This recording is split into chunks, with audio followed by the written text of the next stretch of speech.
Hello' নমস্কাৰ মই ঝাৰ্ণা আপোনালোক সকলোকে মোৰ চেনেললৈ স্বাগতম জনাইছোঁ আজি আমি ক্লাছ 6ৰ ইংলিছ সাবজেক্টৰ লেসন 8 ফ্ৰেণ্ডছৰ কোৱেশ্চন আনসাৰ্ছখিনি কৰিবলৈ বুলি ওলাইছোঁ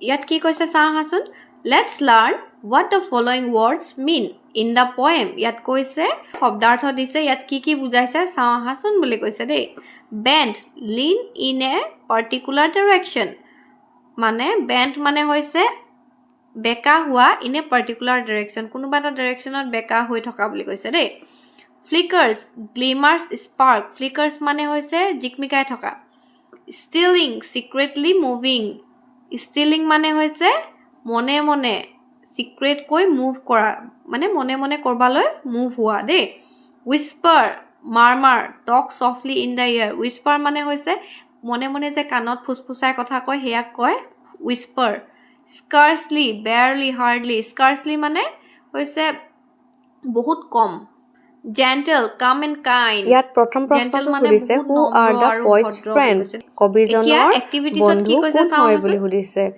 আনসাৰত লিখিছো the poet's friends are the sun wind sky and other elements of nature কবিজনৰ বন্ধু কোন কোন আছিলে বাৰু বেলি আছিলে বায়ু আছিলে আকাশ আছিলে আৰু প্ৰকৃতিৰ আন জীবজন্তুবোৰ হয় না নেক্সট বি প্ৰশ্নটো সুধিছে what is the sky like sky কেনেকুৱা দেখিবলৈ বুলি সুধিছে দেই উত্তৰত লিখিছো the sky is like a kind of big smile bent sweetly over the poet আকাশখন ধুনীয়া এটা ডাঙৰ স্মাইল হাঁহি এটাৰ দৰে আছিল যি নেকি কবিজনৰ পিনে অকণমান বেন্ট হৈ আছিল হয় না নেক্সট প্ৰশ্নটো সুধিছে what does the sunshine do বেলি পোহৰে কি কৰে সুধিছে দেই The sunshine flickers through the leaves and kisses the poet upon the face like her mother does before her bed. মানে কবিৰ মাকে ৰাতি হোৱা আগত যেনেদৰে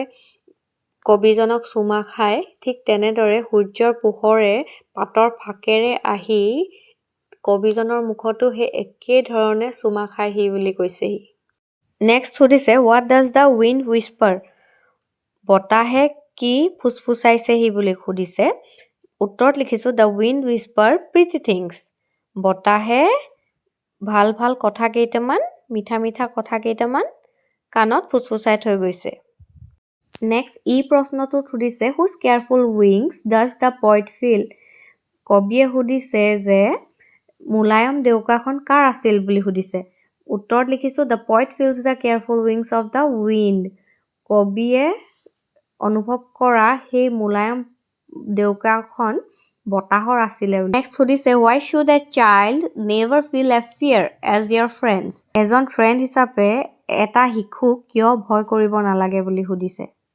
উত্তৰত লিখিছো the child should never feel a fear because there are many gentle friends all around even though they couldn't be seen but could be felt কৈছে যে এজন শিশু কেতিয়াও ভয় এটো কাৰণে কৰিব নালাগে কাৰণ তেওঁৰ নম্ৰ বন্ধু বান্ধৱসকল ওচৰে পাজৰে আছে যিবিলাকক আমি দেখি নাপাব পাৰো কিন্তু তেওঁলোক আছে আৰু হেতু আমি ফিল কৰিব পাৰো সেই কাৰণে কেতিয়াও ভয় কৰিব কোৱা নাই নেক্সট জি প্ৰশ্নটো সুধিছে can you consider the sky the sunshine and the wind as your friend why ইয়াত সুধিছে যে আকাশ সূৰ্য পোহৰ আৰু বতাহক আমি নিজৰ লগৰ বুলি মানিব পাৰো নাই আৰু যদি পাৰো কিয় উত্তৰত লিখিছো yes one can consider them friends because they are part of nature often depicted as gentle and beneficial in our lives মানে হয় আমি তেওঁলোকক বন্ধু হিচাপে মানিব পাৰো কাৰণ তেওঁলোক প্ৰকৃতিৰ এটা পাৰ্ট হয় যি নেকি নম্ৰ আৰু বহুত আমাৰ কাৰণে বেনিফিচিয়েল হয় উপকৃত হয় সেই কাৰণে আমি তেওঁলোকক বন্ধু হিচাপে মানিব পাৰো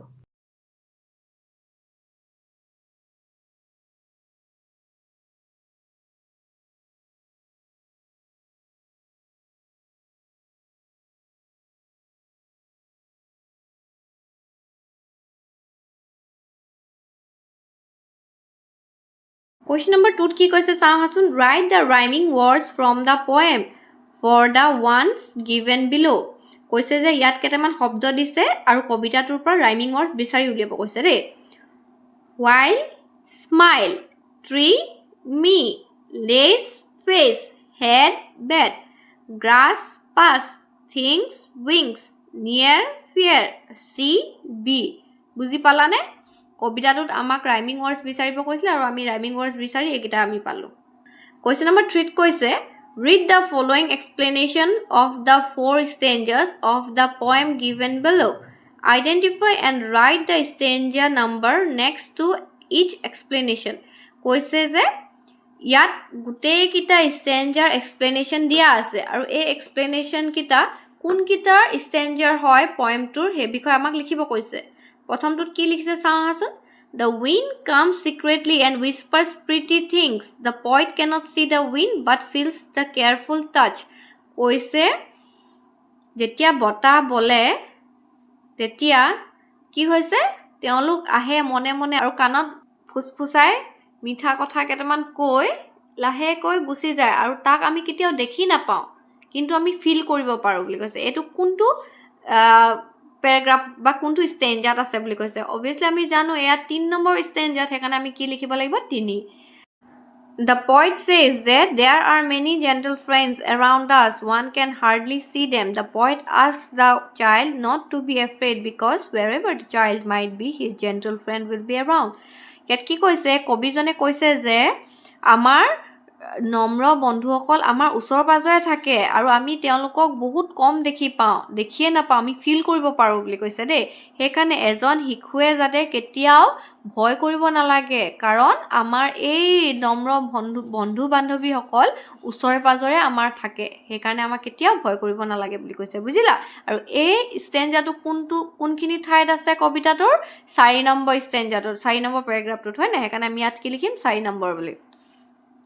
The sunshine passes through the leaves and falls upon the poet's face. The poet compares the falling of sunshine upon the face with mother kissing a child before bed. ইয়াত কি কৈছে জানানে? বেলিৰ পোহৰ পাতৰ ফাকেৰে আহি কবিজনৰ মুখত পৰেহি তেতিয়া এনেকুৱা লাগে যেনেবা মাকে ৰাতি হোৱাৰ কবিজনক যেনেকে চুমা খায় গালত, সেই তেনেকুৱা যেন লাগে। আৰু এই পেৰাগ্ৰাফটো কোনডোখৰ ঠাইত আছিল বাৰু কবিতাটোৰ?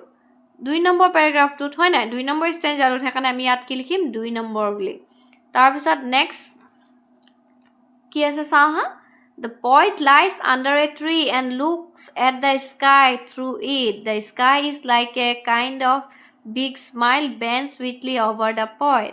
ইয়াত কি কৈছে কবিজনে এইটো কৈছে যেতিয়া আমি গছৰ তলত জিৰাবলৈ বুলি লওঁ আৰু ওপৰলৈ আকাশখনলৈ চাওঁ তেতিয়া আমি কি দেখো যে আকাশখনে আমালৈ চাই হাঁহি আছে যেন লাগে আৰু আমাৰ পিনে অকমান বেন্ড হৈ থকা যেন লাগে বুলি কৈছে। আৰু এই ষ্টেঞ্জাটো কোনখিনিত আছে বাৰু কবিতাটোৰ? প্ৰথম পেৰাগ্ৰাফটোত, হয় নাই? সেইকাৰণে আমি কি লিখিম 1 নম্বৰ বুলি ইয়াত লিখিম। বুজি পালা? বাকি থাকি যোৱা এক্টিভিটিজখিনি আমি নেক্সট ভিডিঅ'ত কৰিম। আজিলৈ ইমানে, বাই বাই।